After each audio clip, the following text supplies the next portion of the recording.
প্রচুর পরিমাণে গাঁজা বাজেয়াপ্ত করল বীরভূম জেলা পুলিশ।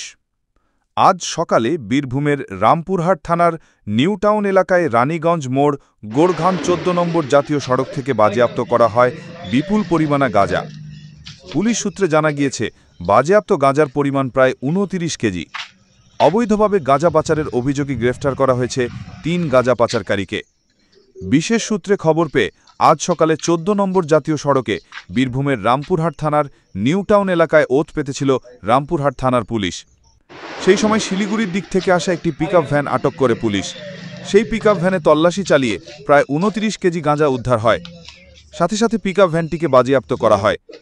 গাঁজাগুলি কোথা থেকে নিয়ে আসা হয়েছে এবং কোথায় নিয়ে যাওয়া হচ্ছিল সেই বিষয়ে তদন্ত শুরু করেছে রামপুরহাট থানার পুলিশ। ধৃতদের আজ রামপুরহাট মহকুমা আদালতে পাঠানো হয়েছে। নিজস্ব প্রতিনিধির রিপোর্ট, খবর এই সময়।